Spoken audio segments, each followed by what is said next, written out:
علیکم مینوال امید لرم چې تاسو به ټول روغ جوړ به وئ. عزتمنو خریم شاه چې د پاکستان مشهوره ټیک ټاکر ده، هغې عزتمنو ته د ټیک ټاک د ویډیو لپاره دغه شانتې بې شرمه کار کړی دی، غلط کار یې کړی دی چې عزتمنو خلک سره په هغې کې ناستې ده، هغه مو سمدستي غاړې ته نه تاو کړې ده او غېږې ته ځان سره هغې کې ټینګر کړې ده. راځئ مینوال چې دغه ویډیو تاسو سره په دې ویډیو کې شریکه کړم. موږ سره د ویډیو تر اخره پورې وګورئ چې تاسو ته پوره معلومات در ورسېږي.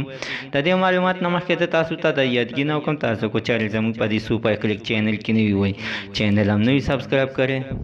مهرباني وکړئ تاسو زموږ د سوپر کلیک چینل د سره سبسکرایب کړئ، خوا کې ورسره د ټلۍ نشان ووهئ چې ښه یوه نوي معلوماتي ویډیو تاسو ته په اسانۍ باندې در ورسېږي.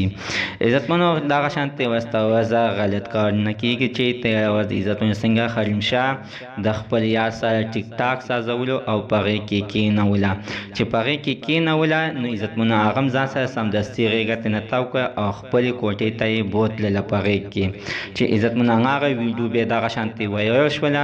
خو عزتمنو چې تاسو په ټیک ټاک باندې نه دغه مکمل ویډیو نه ده، مکمل ویډیو د عزتمنو هغه ځانه په خپله باندې ویډیو کړې ده او هغه دغه شانتې وایرل شوې ده. عزتمنو چې دغې کې نیولې ده، خپلې کاملې ته بوتلې ده، نو بیا یې په زبردستۍ ورسره غلط کار کړی دی. عزتمنو خریم شاه ورته وایي چې پرېږده ما خو ځان ټیک ټاک سازولو او تا زه ونیولم.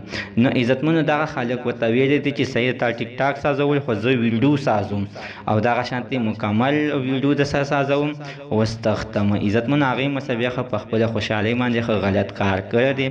نو عزتمنو زموږ د عزتمنو خریم شاه دغه شانته ډېرو کسانو سره کړی، د پاکستان سیاستدانانو سره هم دغه شانته غلط کارونه کړي دي. خو عزتمنو دا هر څه چې کوي نو د ځان مشهورۍ دپاره کوي، دغه شانته ټیک ټاک کې کوي چې ځان نه یې نه فالوور پیدا کړي. مینوال زموږ د سره تر نن ورځې معلومات د دې ځای پورې د نوي معلوماتو دپاره د سره زموږ ده